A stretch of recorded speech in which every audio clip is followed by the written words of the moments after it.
So thank you so very much to our special guest who is joining us today to share with us how you can use a book. Use a book, not just, as ego metrics or credibility, but actually how can we use it to leverage our business.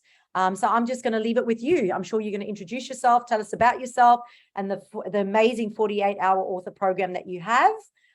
Go for gold. Thank you. Thanks, Chantal. Thank you for having me. And it was nice to get to know a few people, see some people from the past, Catherine. So, Catherine, had you written a book on your own at all? You have. Okay, just nod. And we know Miles is. Anyone else has written a book? Just put your hand up if I can see you. No? Okay, so some of you are first-time authors. Do you want to write a book? Put your hand up if you want to write a book. Well, you're not sure. You're not sure right now. Okay, let's see if I can change your mind by the end of this seminar. All righty, you guys. All right, so I was told Chantal wanted me to come in and deliver the 10 reasons how being an author elevates your positioning. And I'm going to talk a little bit about that. You'll hear my story briefly. We've got about 40 minutes. Hopefully I can finish in 35 and then you can ask me some questions at the end. I love seeing people on camera because I do keep the everyone on my grid here. And if I ask questions, I usually say, put your hand up and you can interact with me that way. I've got the chat box kind of open here as well. Excellent. Everything's arranged. All right. So something you may not know, and some of you are looking at me blankly going, I don't want to write a book, but 92% of adults want to write a book. 92% of adults want to write a book. Less than 0.01% ever do it. So what the hell is going on here? So let's unpack this a little bit because maybe you'll find yourself somewhere within this pyramid, but this I reckon has a lot of applications in other areas of life. So you'll probably take something away from it anyway. All right, so the largest subset of the population that wants to write a book, but they haven't done it yet, are the thinkers amongst us, yeah? They've been thinking for 5 to 10 years, or maybe you've had that thought process in the past, but they've done nothing about it. So desire is high, thinking is constant, but action is non-existent. And I don't know who said this, but it takes a bloody long time not to write a book. It takes a bloody long time not to write a book. So hopefully, if you do want to do it at the end of this session, you'll kind of go, yep, there's a way to do it. Now, the next group of people that want to write a book, but they haven't done it yet, are the perfectionists amongst us, yeah? They started writing 5 to 10 years ago, and we like to say they're moving around deck chairs. And whenever I meet people like this, I go, can I give you some advice? And they go, yeah, please. They go, can we just start from scratch? And they look at me with shock. I go, what do you mean? This is my life's work. And I go, yeah, but the person you were 5 to 10 years ago is not the person you are today. You have grown, you have new insights, aha moments. Even if you're telling your life story, you're going to tell it from a different viewpoint. So this is why 48-hour author keeps you of the now, keeps you relevant, and gets you to get on with your business, more importantly, because my passion is not just about helping people write their book, but make a ton of money from it. 6-7-figure businesses, and like literally making their return on investment on their first client after that. So another thing I teach my authors is that perfectionism equals insanity and looping. You might want to use this in your life. Perfectionism equals insanity and looping. And really what we want to focus on is progress over perfectionism, because 90% of something is better than 100% of nothing. So let's move beyond that one. So what's the next thing people whinge about is, I don't have the time, right? It's not the right time, that, and all that sort of stuff. Every single one of us is guilty of saying we don't have time in our lives, right? Why do you think people say that? Well, really, why we do it is because the thing, and say taking a book in this instance, writing a book is somewhere probably on their list of values at number 9 or 10. So where we spend most of our time and money will be in our top 3 values. So you guys might have business, you might have travel, you might have health, all of those kind of things. So if writing a book is on 8, 9, 15 down the list of values, guess what? You're always going to say, it's not the right time. I don't have the time or money. People walk around saying, oh, I just need more clarity, Nat, before I write that book, right? And they keep waiting for some top of the hill moment to get that clarity. But clarity doesn't come that way. Yeah, maybe we have those light bulb moments in life, but I've worked out after doing this for 12 and a half years that clarity comes from action. Write that down. Clarity comes from action. The more action you take, the more you figure out, yep, this feels right. No, it doesn't. I wrote 4 books before I arrived at my $1 million idea, right? And, they still play a part in my life. The book is not all that important to you. And sometimes people say, I don't have time because their business really is not systemized. They're running around like a headless chook, working 80 hours a week, and they're not outsourcing, delegating, doing anything. So if you want to make the time, like, let me tell you something, writing a book is a temporary pain in the butt. And the key word that I said right there is temporary. Once you have done it, you're going to benefit from it for life. Within our organization, it takes 3 to 4 months. Yes, we smash out the content in 48 hours, but to get a professional product, it's going to take 3 to 4 months because it's got to go through editing, layout, and the printing process. The next group of people, they want to write a book. Maybe they have already written a book, right? And a couple of you guys are on the call in that category. But maybe, and I'm not saying this is you, but I have a lot of people who say, but I have so many books in my garage. That garage full of books, and they don't know how to leverage it.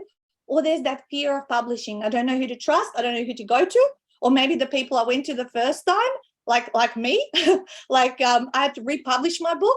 There's just that whole thing. And where do I find a great quality publisher? Because then generally when I work with people, I'm working with them on more than one book project. Like we work over a number of years. And then there's that niggling little thing, fear of success. What if I write a book? I'll become more successful. I'll become busier. What's going to happen? It's a bigger fear than the fear of failure, right? So today, my job is really to briefly, because I only have like 33 minutes to go, demonstrate to you what leveraged authorship looks like, why, and the top 10 reasons why a book would elevate your positioning, and how you will get opportunities when you become a published author, how you can repurpose your content, because guess what? It's your content. You can rip off and duplicate yourself as many times as you want. And then you can sell your own high-end programs. And from what I'm hearing, what the businesses are here, they all have the potential to do exactly that. Now, a little bit about me. I didn't speak a word of English before I was 14. I was born in Macedonia. I moved to Melbourne when I was 14. I was separated from my mum for 2.5 years when she came to Australia and left me behind, not in a bad way, but it was really tough, yeah? And so from here, I obviously did school, a psychology degree and all that sort of stuff, and ended up only having 3 jobs in my life. This is it. This is all the jobs I've ever had. I'm 45 years old and I've had 3 jobs in my life. In a comic book store and then in the optical industry for 12 years. So what the hell happened, right? Well, what normally needs to happen for your life to take a different direction? Shit hits the fan, right? So it was March 2010, guys, when I got a call out of my Specsavers store for my husband to deliver the news that he had lost his Specsavers franchise business. I'm not going to tell you the long story. That's what it was. It was the shit hit the fan moment where you go, what the hell are we going to do? Like I'm only working 3 days a week in my Specsavers management position, 2 mortgages, a kid, an 18-month-old son, and I was in shock. You went through denial, anger, blame, depression, all of those stages, went to a counsellor's office, started researching life coaching. And from researching life coaching, I ended up signing up to a $15,000 course and started my first business PRS coaching in May 2010, which stood for absolutely nothing. And in those first 12 months, I went through a retail business coaching brand, a stupid scam called Speedlinks, spent over $45,000 in mentors, and learnt my biggest lesson that 3 businesses does not equal 3 times the amount of money, okay? And my biggest lack wasn't lack of action, ideas, investing in people. It was lack of focus.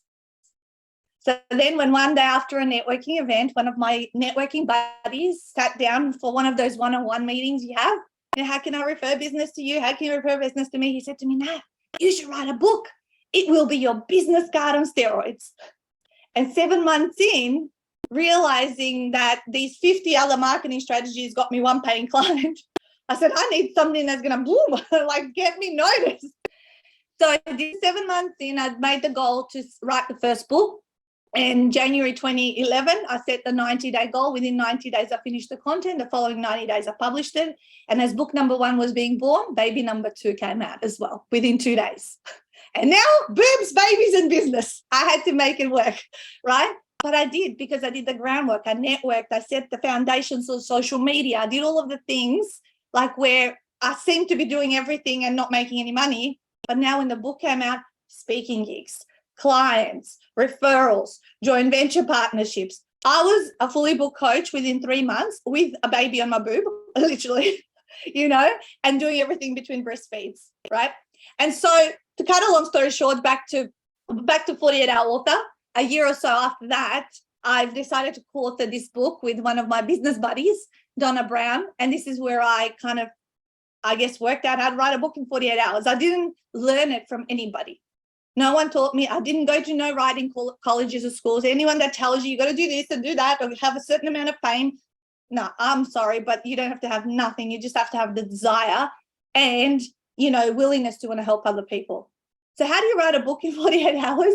Well, it's actually really simple. And I'll tell you the secret now. Obviously, I'm not going to go into a lot of detail, but you speak it out, because 5 hours of speaking delivers 40,000 words when it's transcribed.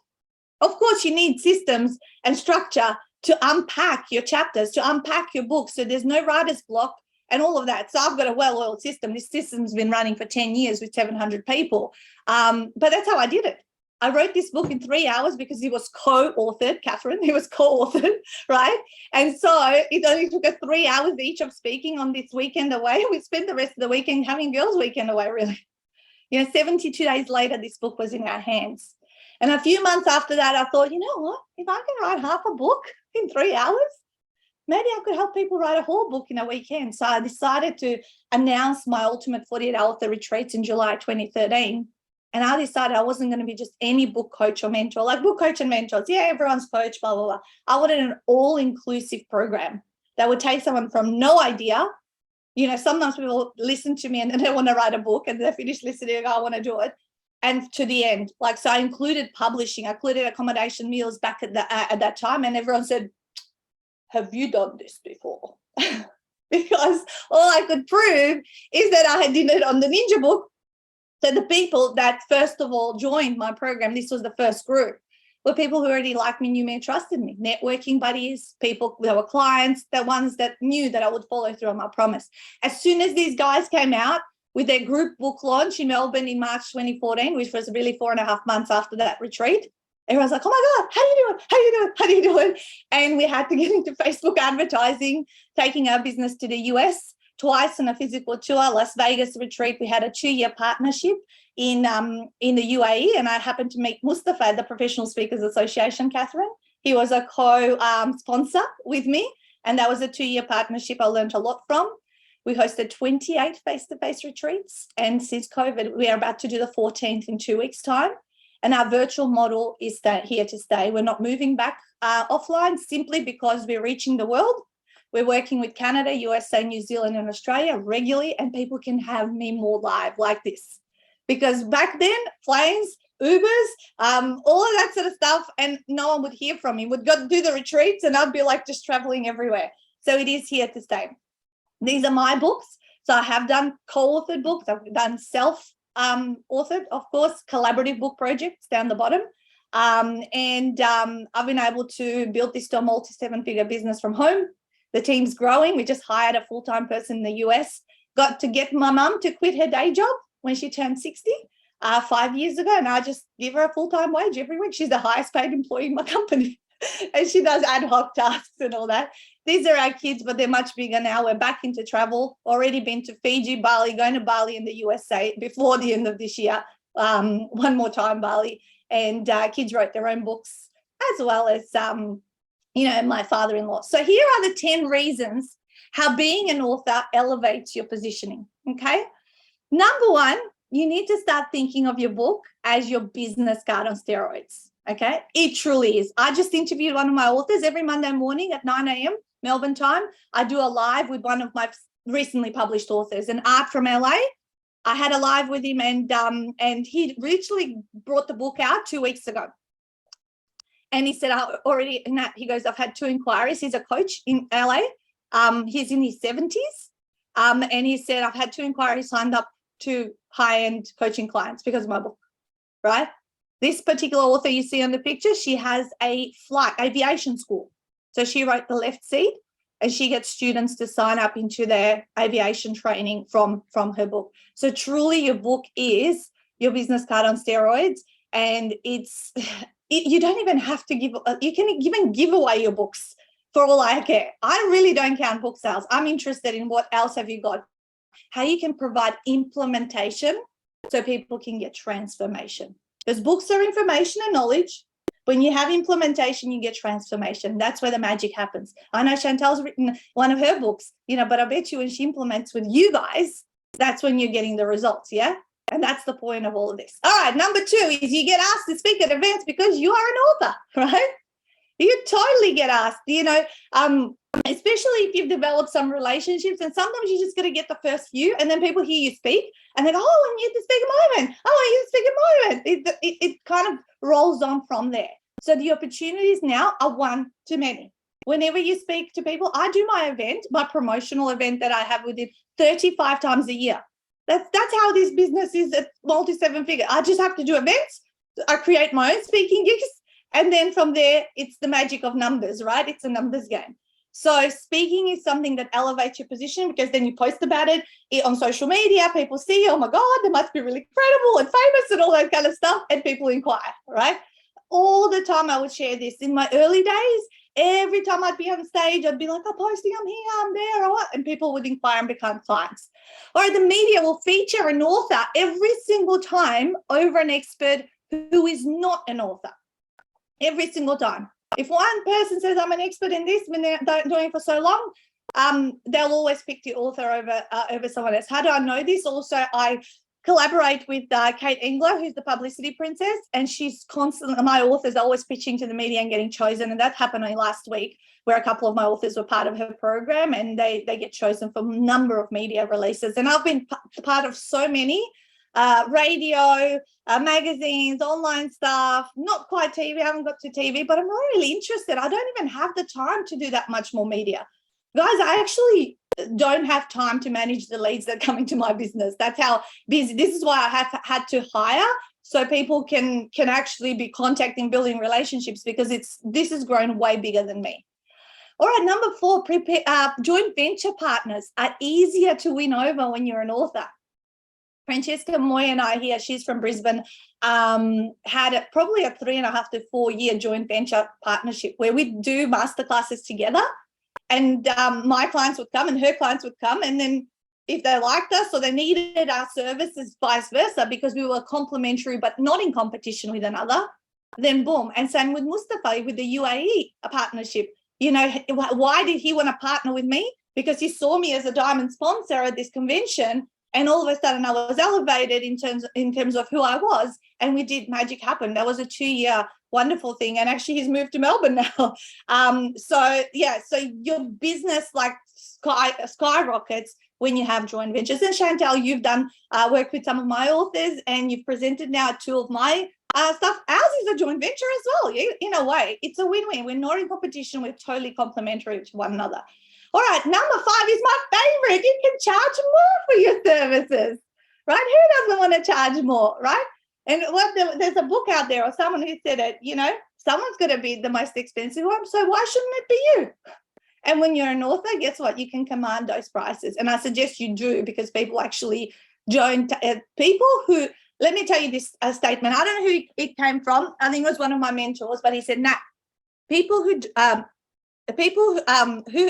don't pay attention. People who pay little, they pay little attention. People who pay a lot, they pay a lot of attention. Think about your own life, how much you've invested in things, and where did you pay the most attention?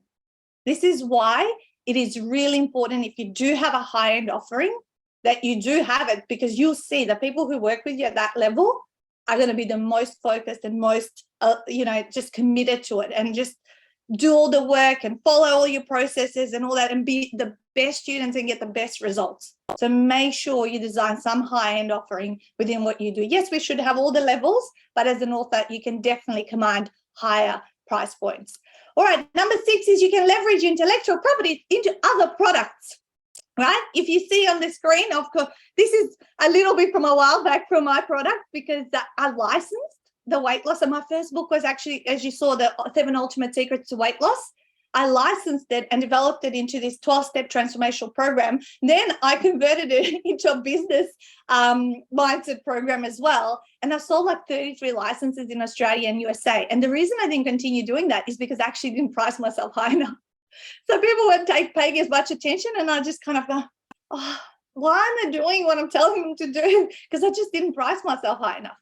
And then obviously it evolved into other things, but all of these things still play a part. Like I use them, I shared resources. It's never, no intellectual property or a product is ever wasted.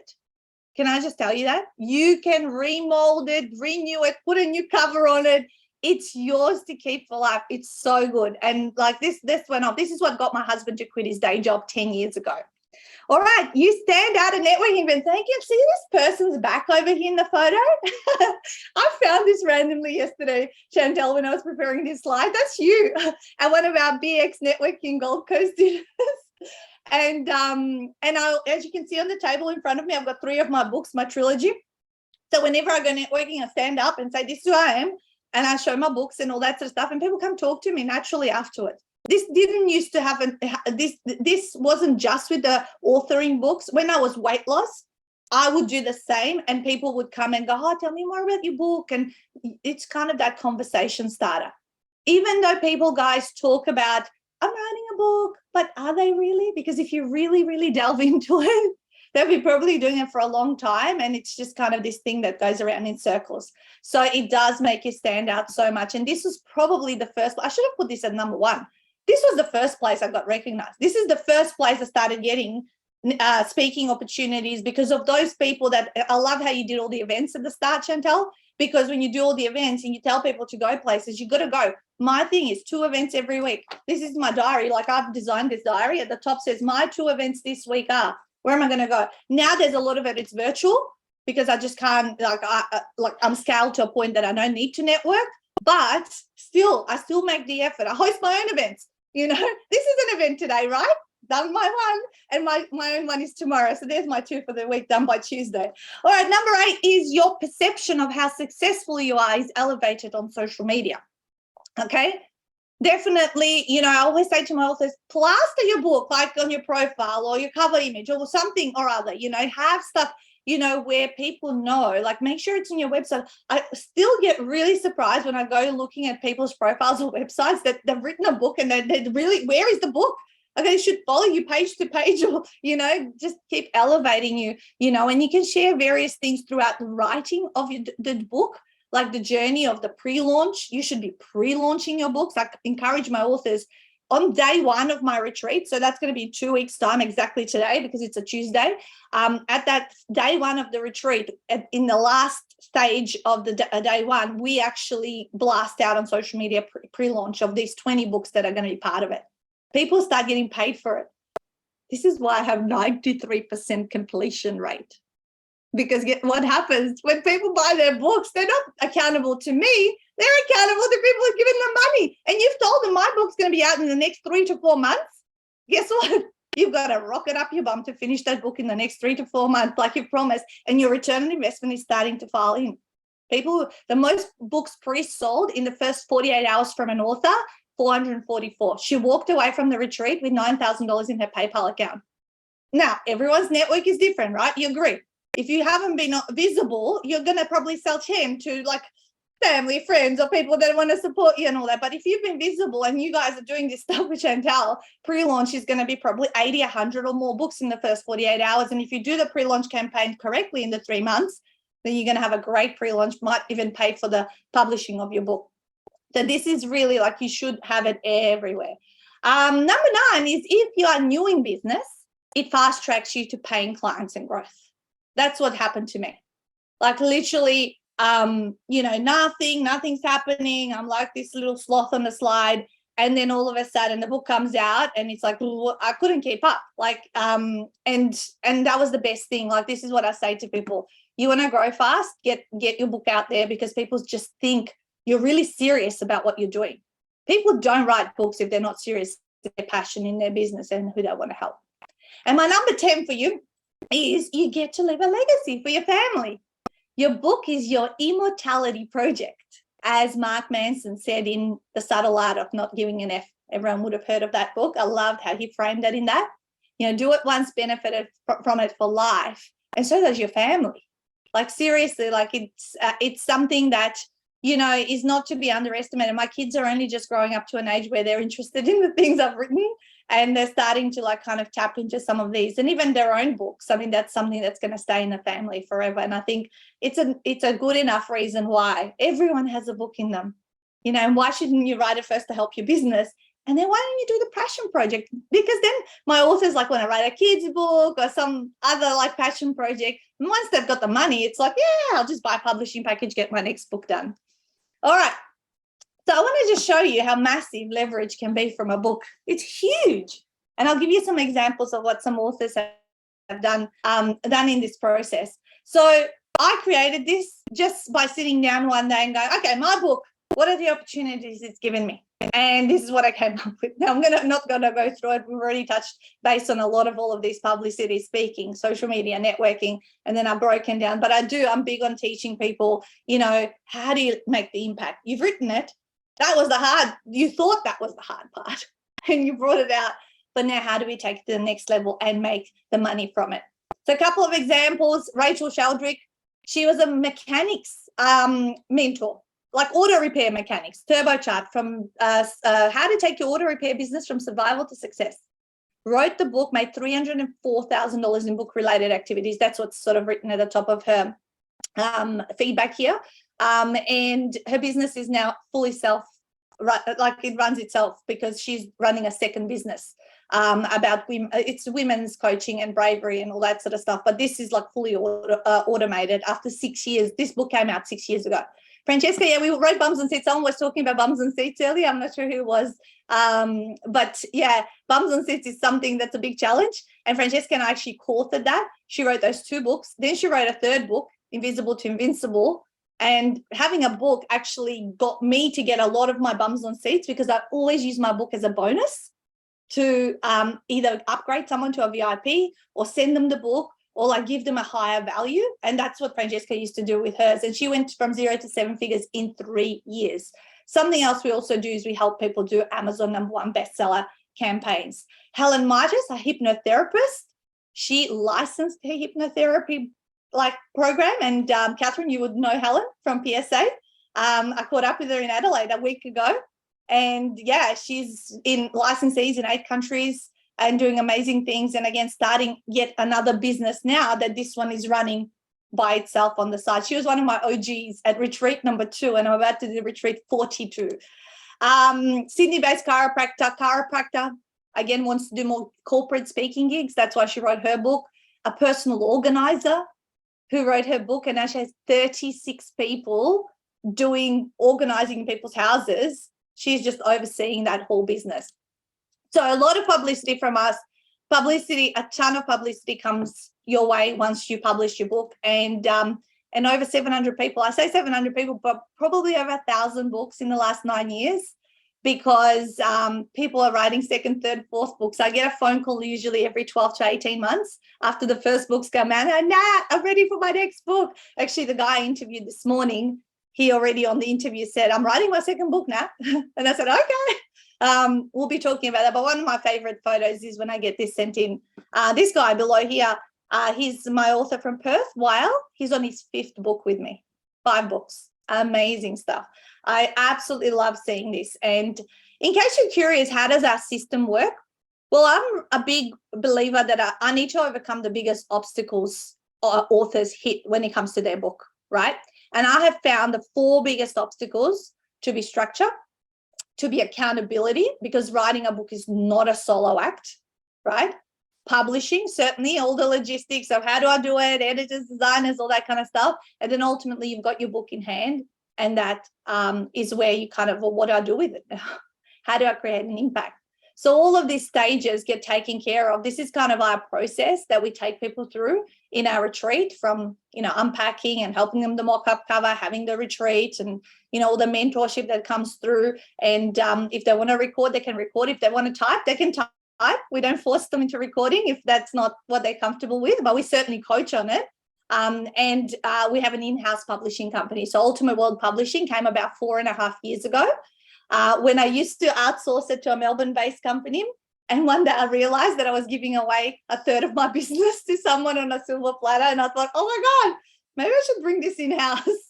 and I did, and I hired, which meant that, yes, a little bit more systemization and work, but now we're getting so much repeat business, and it really feels like an all-inclusive internal journey where people get everything under one roof.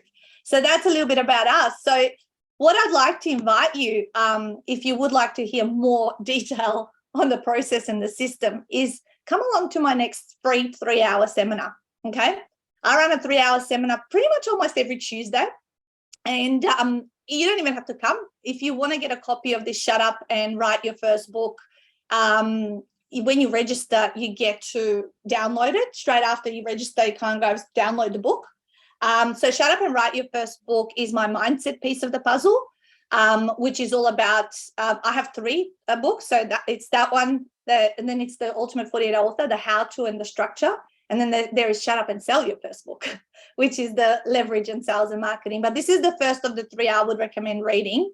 And I'll pop the link in there when I stop talking in a second. But yeah, you can register for free. It is live. So I still put in the effort to turn up to these calls 35 times a year, doing it live. And in these 3 hours, guys, we go through unpacking a book, making it sexy, going through the publishing industry, the differences between traditional self-publishing and 48-hour author. We go through the process in a lot more detail. We go again through the leverage kind of stuff and the things you can do. So there's just so much gold. And I mean, I've been running this seminar 10 years, 35 times a year. First it was live, now it's at 350 times. It's still my winning, like people just say, oh my God, I can't believe you give away so much content. And some people go away and try to do it on their own, and that's cool. That's totally cool with me. I get all the testimonials saying that they've been either successful, and others go, I don't want to muck around. I just want to work with you guys. So that's a little bit about, but the one last thing I want to say, and I will take questions because I do like questions rather than just me talking at you, is that one thing I've realized for the last 10 years, and this is a quote that I'm famous for saying, is that writing your first book is not about the book, but it is about the person you become at the other end of it. It is a transformational process like no other. It is leveling up in life. And I see this happen all the time. And same thing, what happened with me with my first book. I think it's about the book, but it's not really about the book. All right, so I'm going to stop sharing this. I'm just going to grab that link for you guys and pop it in the chat box if you want to register. The next one's tomorrow, right? Tomorrow morning, 9 till 12 Melbourne time. Otherwise, if you don't want to come tomorrow, the following one will pop up as soon as tomorrow started, and it's the same page every single time. All right, Chantal, I'm ready for questions. Wow, how awesome and amazing. Thank you so much for sharing that with us. Does anyone have any questions? Jane. Jane. Oh, sorry, it wouldn't unmute then. So I've got 2 questions. The first one is, as an art teacher, and I'm really interested in the brain chemicals and what, like, doing a simple exercise like doodling can do for the brain. Yeah. I've always sort of like, well, I haven't always, probably in the last year or so, I've kind of thought there's a book in there. So that isn't about me, but it's about the impact of doing such a thing like doodling and what it does for the brain and the body in general. Yeah. Obviously, that's still you're seen as an author because it's right. Okay. So that an author, and you're going to share the benefits. So you're going to go why, what, how, what if, right? So why is this so beneficial? What is this? How you go about it? You might have some examples. You might get them. Well, that would be the thing. It would actually be absolutely packed full of exercises to do. Amazing. It would be like more of a workbook than a. Yeah. And the other one. I mean that one. The other one is actually my dog. He's written his own story. Daryl and Chantal know his story, and being an illustrator, a lot of friends are actually saying, please write a book about Patrick. Please put out a kid's book about that damn dog. Again, does that qualify you as an author? Yeah, it does. Yeah. Will you put the author name as your dog? or like, kind of maybe that, and then written by or like published by your name, so that it can tie you back to you. One thing I'm going to say with I would do the first one first. That'll help you in your business. The second one's a passion project. Yes. One of the things about children's books, guys, is the illustrations are the ball breaker. Yeah, but that's also what I am. I'm an illustrator, so it actually Perfect. Then like, you know, both. It'll be not as an expensive project to produce, because if you come in ready with illustrations and we only have to edit, if it's a children's book, we won't have a lot of words. It'll just literally be like the setting of the book and the doing cover proper setup so we can get it all published. But yeah, that kind of project won't take long to do if you bring. It's always the illustrations that keep us stuck, and we have illustrators, and then others bring their own illustrations in. But that kind of a project would be very easy to smash out if you obviously you're an artist. Yeah, and yes, you will be an author, but I would do the book one first. And I love what you said before about, you know, clarity comes from the process of doing it, because so many people say, well, I'll just wait, and it's not. It's only when you do stuff and it changes along the way. What you thought you wanted to do originally often just evolves and change in the whole process of doing it. So that's why I love it. You know, Nike, just do it. Like it's. Yeah, totally. Miles, did you get what you came to get, or, you know, what's your second book about? My second book is called Go Tradie. Yes. And obviously I help trades and builders. Mm-hmm. There's look, I came here to have a look and see if I could get any ideas, and I've already got my third book mapped out. Yeah. So I wanted to see if there was something that you might be able to help me with from that point of view. So I'm sure there is. What is the biggest challenge when you think about writing a book, like now that it's your second time around? Where am I going to fit it in with everything else I'm doing? So like in your business model, you mean? Well, I mean, I've got to, you know, like everybody else, run my business. I'm training a new salesperson. Then there's a book, and then there's another course I'm writing. So I know Chantal's quite a religious person. I need her to actually create an 8th day of the week. I will try. So the challenge is, I suppose, time, and also relying on other people, because there's other people contributing to the book. Oh, one of those. And if one person doesn't give you one bit of information, it holds everything up. These are my least favorite books. If I can give you a little bit of advice, co-authoring, Catherine, is good because it's only one other person. I've done that many times, and we've, you know, you see if you're aligned with values, and boom, boom, boom, you go. But when it's a collab, and I've been part of collaborative book projects where 10 or 15 people, and oh my goodness, I think I always encourage some people who want to take this on as their project. I go, just be very mindful, because some people are going to be very good and they're going to submit their work fast, and other people are just going to chase them for payments, for however else you do it, or even the content, and you're waiting on other people. That's why I've been so passionate. Just get it done. It's your own thing. And with our publishing company, all the rights stay with the author. That's what I was always passionate about.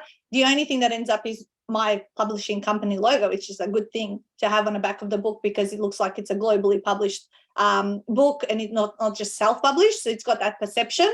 But yeah, the big thing also, and I don't know who you published your first book with, but always asking those questions. Will I get my print ready files? Will I hope you guys are not going to harass me for years. This is what happened to me. 10 years, they still ring me. Oh my God, with that weight loss book, they keep trying to sell me marketing packages that are $10,000 to $15,000. Like, and I was like, stop ringing me, whatever. They keep giving my number to people, like harassment. And the third thing, really, to vet someone, if you guys are going to do this, I always say, go on the people's website, look up what the books they are that they have helped people, contact one of their authors and ask, what is it like to work with this company?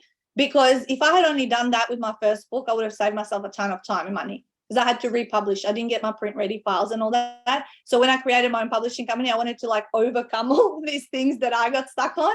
And I said, these are our values and things like that. And we'll leave you the heck alone. Like, we'll do the work, and then you just come to us if you want more books. Yeah. Cool. So I'll go with my problem that I have.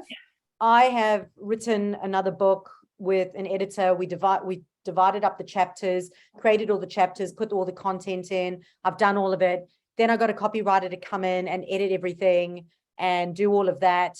Now they've sent it to me and they want me to read it, and I've got no time for that. So I'm like, the last thing I want to do is read my own shit. Like, I just don't want to. So I think I'm ready to publish, but I just looked at it so many times, I'm done. Like, your editor won't do proofing of it, so wouldn't they read it again at the proofing stage if you've been through all the editing rounds?